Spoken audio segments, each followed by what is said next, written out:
When Jane and Justin broke up, Jane had a difficult time letting go. There were so many reminders of what was once a happy relationship in her apartment. So she decided to sell everything that reminded her of Justin, from large presents to the cheapest ones. Before we continue, please take some time to subscribe to Daily Dose, like, and share this video with your friends. With Justin's things gone, her apartment looked like it truly belonged to her. She was ready for a fresh start, but little did she know that this act of moving on would haunt her. And it all started with a life-changing text she got after selling off a ring her ex gave her. Jane was feeling good as she left the pawn shop a few dollars richer. She felt less bitter about her breakup with Justin now that she had sold everything that reminded her of him. She wanted a clean slate, and it started with her apartment. Jane started to rearrange her apartment to completely wipe out any memories. She repainted the walls and replaced some furniture. By the time she was done, the apartment looked like a different place. It showed more of her style and personality. One morning, she received a text. It came from an unknown number.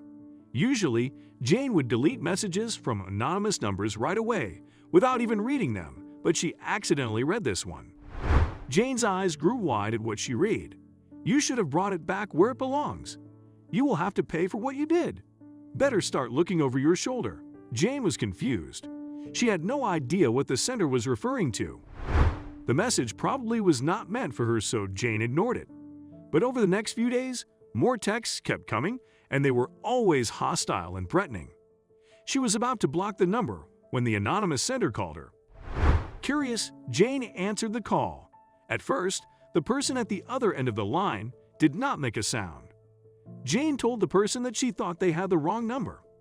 After a minute of silence, Jane told the caller that she would hang up now. That's when an automated voice told her to get the ring back, and then hung up. Jane was confused. What ring was this caller talking about? The caller did not seem swayed when she spoke. Did that mean that she was the target of all those treats? Jane started to feel a little scared. She decided to call up Andrew, the man she had been dating lately, and asked him if he could come over. Andrew was knocking on her door 30 minutes later. Jane let him in gratefully. Jane told him that she was having a bad day and needed to relax. Andrew suggested they go out for dinner together. Jane agreed, and Andrew took her to a restaurant nearby.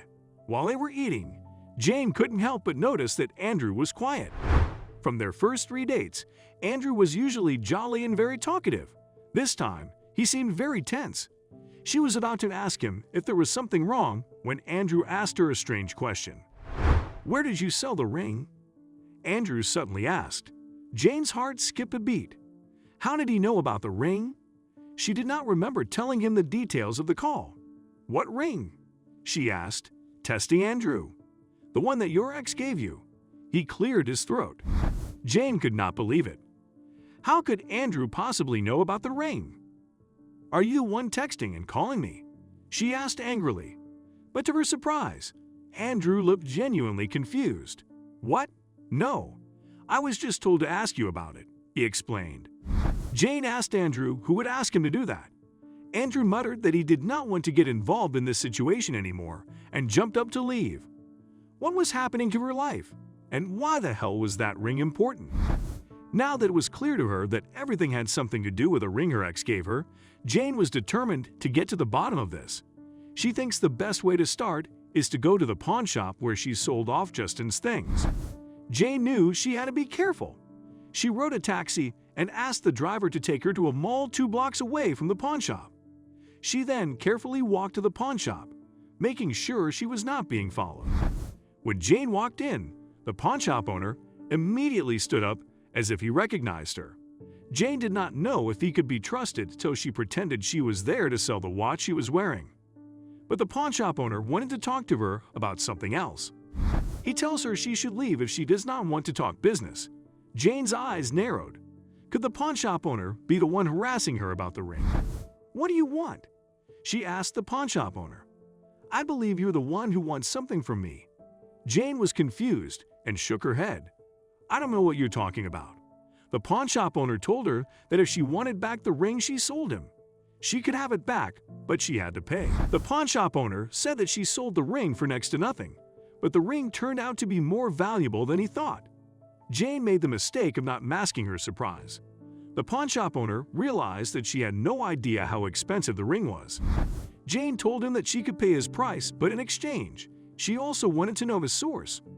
"You did not tell me its real value when I first came here, so someone must have told you later on. Come on, tell me."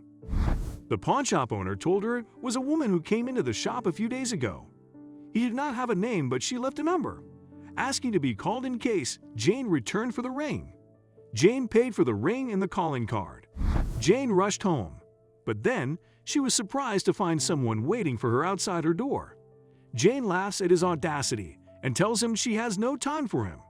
She pushes Justin aside to open her door. Justin put his foot in the doorway to keep her from locking it close. "I just came here because of the ring." This caught Jane's attention, and she immediately got mad. She knew it was Justin behind this all along. She could not believe that he would resort to harassment just for a ring. But Justin begs for her to hear him out. Jane knew Justin well enough after dating him for years, and she knew he was being sincere. Justin started to explain things, but she was barely listening. She took out her phone to compare the number on the card with that of the harasser. Jane's eyes widened when she found it was the same. She then asked Justin for his phone. Justin was frustrated that she was not listening. She grabbed his phone out of his hand and quickly dialed the number. The harasser was listed on his phone as Heather. She turns to Justin in anger and asks him who the hell is Heather and why was she harassing her about the ring. Justin sighed and told her, "You're not listening. I've been trying to tell you that I may know who is messing with you." Heather turned out to be Justin's new girlfriend, whom he just met a few weeks ago. They were exchanging stories about their past relationships when he mentioned giving Jane a ring. At that time, he did not know that Heather was the extremely jealous type. One night, he woke up and caught Heather looking at Jane's social media page. He thought nothing of it and went back to sleep, thinking that girls are typically curious about their exes. But in the next days, he noticed that Heather started copying Jane's style and looks. One day, Heather made a strange request. They were watching a romantic movie on the couch when she asked Justin if he loved her. Justin said he did. Then she told him if he did love her, he should take back the ring he gave Jane and give it to her. Justin laughed at the strange request. He told Heather there was no way he would contact his ex again just to take back a ring. It was not even that expensive, but Heather seemed to be offended by it and walked out on him that night. It turned out that Heather could not accept the fact that Justin had given Jane a ring. It was not the value of the ring that bothered her, but the fact that the gesture was too close to a proposal for Heather to ignore. Heather kept demanding the ring Jane had, even if Justin bought her a new one. She said she wanted him to retrieve Jane's ring because it would show Jane that he no longer wanted to be with her. It was the only way Heather would feel at ease. Justin decided to give it a try and head over to Jane's when he saw Andrew get into her apartment. Justin took a step back and wondered why Heather's cousin was there.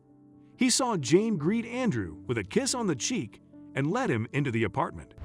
Justin found it very suspicious that Andrew would be dating Jane, so he decided to follow them around. When Andrew left Jane in the restaurant, he confronted Andrew, and it did not take long for Heather's cousin to spill the beans. It turned out Heather asked Andrew to date Jane and find out where the ring was.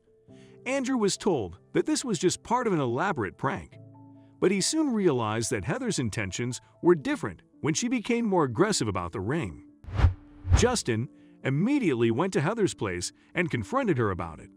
Heather denied it all at first, then eventually got mad, saying that Justin had never moved on from Jane after all this time.